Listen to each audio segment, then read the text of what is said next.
Assalamualaikum warahmatullahi wabarakatuh. Selamat datang dan berjumpa lagi bersama saya Irsyad Nur Hakim dari kelas 3B Sistem Informasi Universitas Singapura Bangsa Karawang.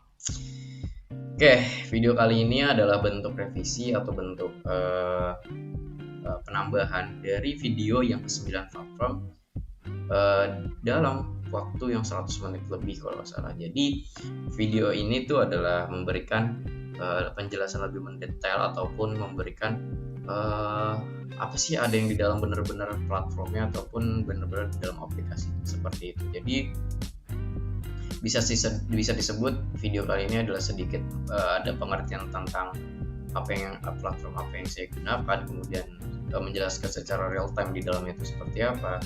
Nah, itu yang akan saya jelaskan pada video kali ini.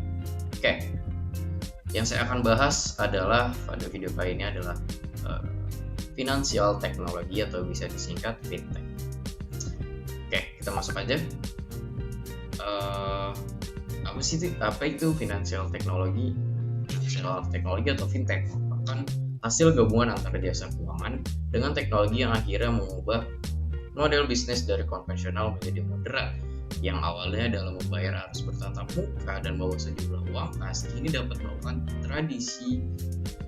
transaksi jarak jauh dengan melakukan pembayaran yang dapat dilakukan dalam hitungan detik saja.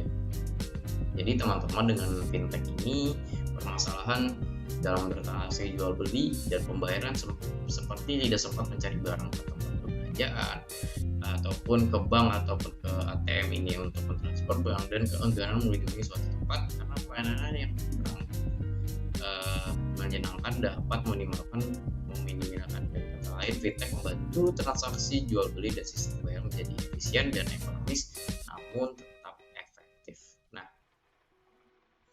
Nah, di fintech pun tertulis di aturan dasar hukumnya. Yang pertama itu Peraturan Bank Indonesia nomor 18/40/PBI/2016 tentang penyelenggaraan pemrosesan transaksi pembayaran.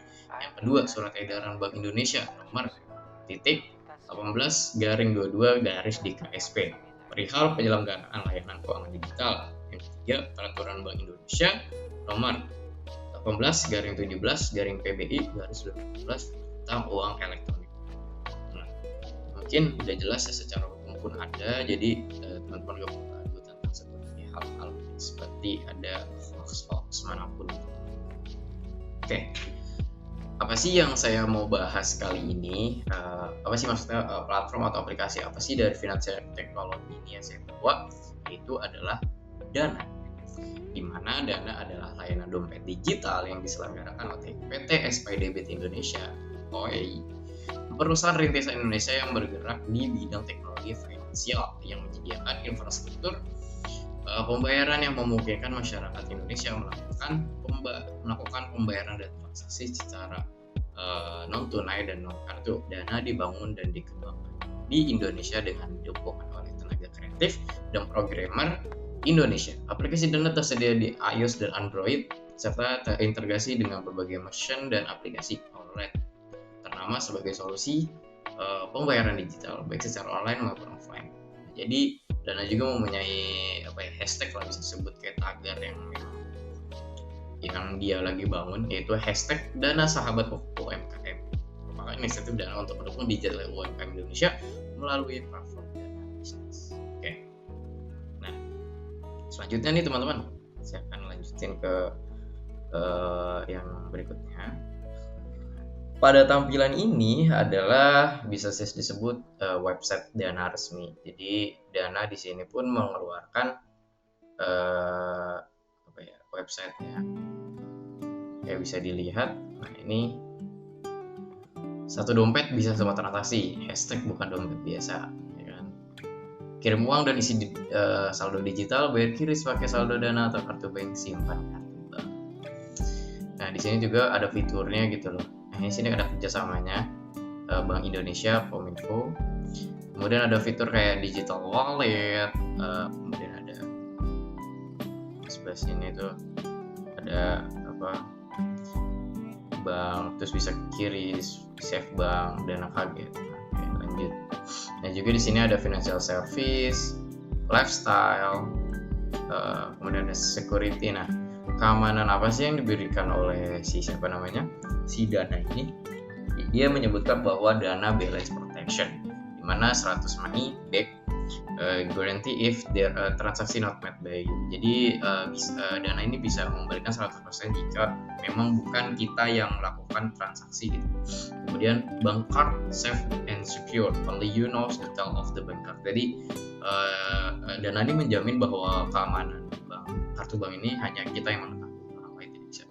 Kemudian ada account safety, account security with verification for progress all activity. Jadi di dana ini ketika ingin bertransaksi atau apa diperlukan verifikasi atau biasanya PIN gitu. Ini di dana pun seperti itu. Jadi, biasanya di dana pun ada double verification kayak muka gitu. Bisa ada mukanya, harus perlu muka seperti itu. Kemudian ada PCI DCS standards, protect payment information with payment card industry sebagai standar. Nah, ini mungkin beberapa keamanan. Kemudian ada PJP kategori 1 registered with Bank Indonesia as a payment service provider with a license of kategori 1. Kemudian SNAP integrate secure payment system by following Bank Indonesia standard. Kemudian ada juga ISO 27001 standardized maintain information security with international standard. Jadi keempat ini adalah keamanan yang bisa dijamin oleh dari dananya. Karena apa? Karena ya supaya kepercayaan itu penting gitu teman-teman ketika membangun bisnis. Karena ketika kepercayaan hilang maka bisnis itu bisa hancur. Nah, mungkin kayak di sini nih juga ada personal, ada digital wallet, financial service, lifestyle. Kemudian ada di bisnis tuh ada payment solution, di disbursement, promotion order. Di corporate ada tabel dana, career, newsroom, business group, investor relation. Mungkin itu aja ya, sedikit lah pembahasan yang bisa disampaikan di website. Kita lanjut ke yang akan diberi bisa disebut langsung lah terjun ke aplikasinya. Inilah teman-teman.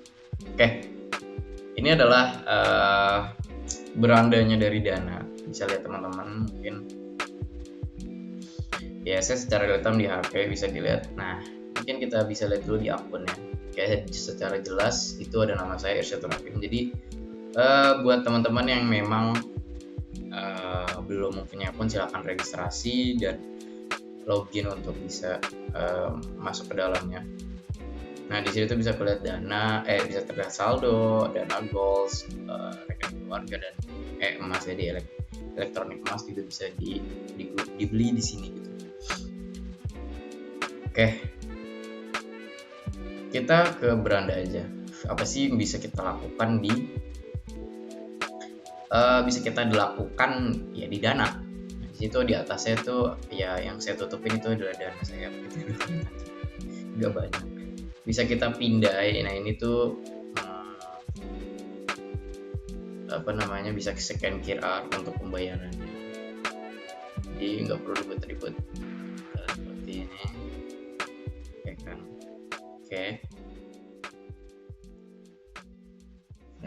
Nah, ini juga di Dana tuh bisa top up atau isi saldo.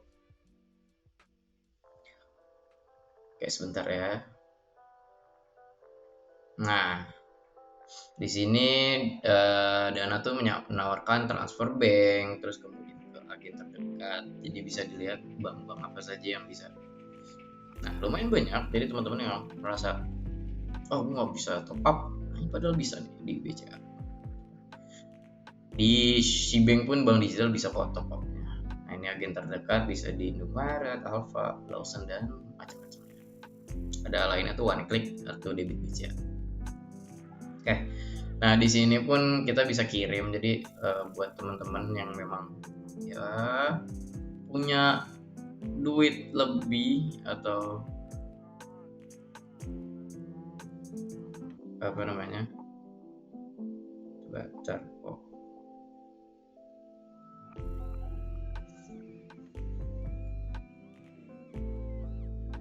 ternyata tidak bisa dilihat untuk ini. Jadi ini sebenarnya sepertinya dari dananya tidak mau memberikan akses untuk tampilan share screen. Oke. Kita juga bisa, jadi tuh tadi tuh kirim tuh maksudnya kita bisa mentransfer ke dana manapun gitu. Ke bank juga bisa, paling kena biaya gitu teman-teman. Kita juga bisa minta nih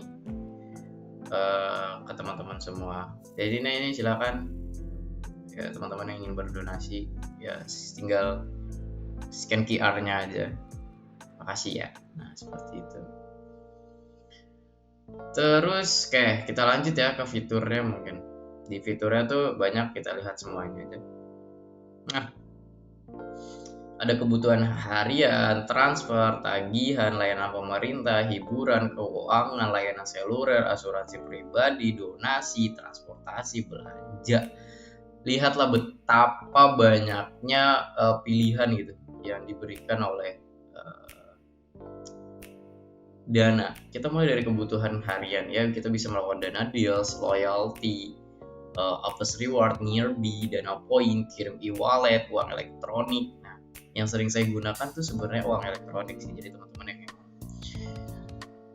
punya e-tol, tapi dia tuh hanya di sini tuh BRI, Mandiri dan BRI. Jadi mungkin buat BCA itu bisa di top up di tempat lain. Ini sangat multifungsi, jadi teman-teman yang sekarang kan parkir pun udah pakai e-tol atau e-money ataupun flash ataupun Breezy itu ya kita perlu top up. Mungkin buat teman saya lebih sering kesini sih buat parkir. Ya nggak perlu ribet gitu. Kemudian ada transfer, dana kaget. Jadi dana kaget itu biasanya buat teman-teman yang mau ngasih ke lainnya. Kayak ntar ngasih aja kaget, tadi tinggal dibuka, gue dapet nih dari sini.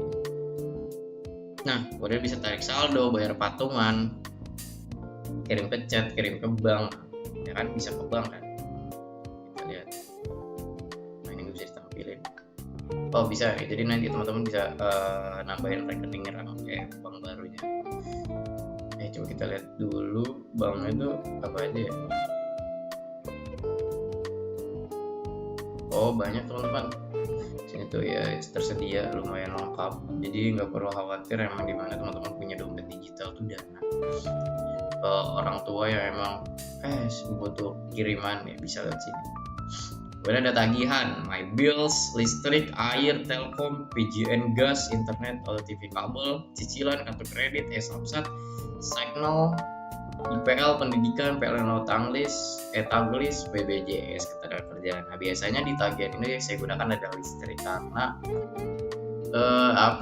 karena saya kebutuhannya usah jalan jauh-jauh ke Indomaret, jadi cukup di dananya ya paling ada admin 2,5 kalau nggak salah ya, sekitar segitu.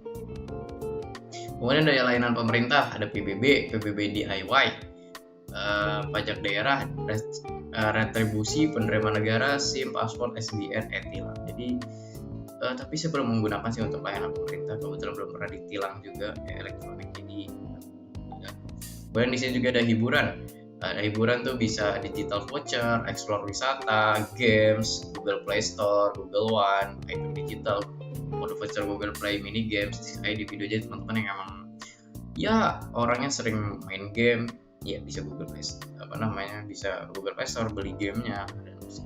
Tix ID itu buat ya beli bioskop, beli tiket bioskop. Keuangan, emas, dana bisnis, bank servis, dana goals, family account. Ya saya mungkin sebelumnya terlihat pernah membeli emas. Jadi emas ini ya elektronik emas gitu. Jadi ya silahkan bisa lakukan investasi emas sejak dini, mungkin bisa disebut. Kemudian ada layanan seluler, ada eSIM Sampet, Full Line Data, Pasta Bayar. Ini juga saya sering sih pakai Dana karena adminnya kecil gitu. Ya paling besar 2.000, tapi paling kecil saya pernah 500 pun pernah. Jadi ya udah karena udah percaya ini murah, jadi ya udah ke Dana terus. Kemudian ada dana siaga untuk asuransi pribadi, ada dana siaga, bayar asuransi, BPJS kesehatan. Kemudian dana donasi dompet duafa, kemudian ada transportasi, parkir. Di belanja pun ini terintegrasi dengan Lazada. Oke, mungkin apa ya, bisa dibilang ya lumayan bermanfaat gitu. Nah, ya kan, nggak perlu khawatir buat dompet digital, saya lebih udah ngasih. Jadi ya lumayan lah buat ngurang-ngurangin admin gitu teman-teman, yang emang gue harus sayang gitu, 2,5 pun lumayan gitu, bisa beli jajan 2.000 gitu ya, kenapa nggak 1.000 ya itu. Jadi ya udah lumayan kan, 1.500 gitu. Di sini tuh saya pernah beli pulsa ya, pernah 500 perak doang buat admin, misalkan beli 50.000 Oke, mungkin itu aja sedikit penyampaian saya tentang finansial teknologi, dompet digital dari Dana. Kurang lebihnya mohon maaf. Saya Irsyad, izin pamit. Ciao.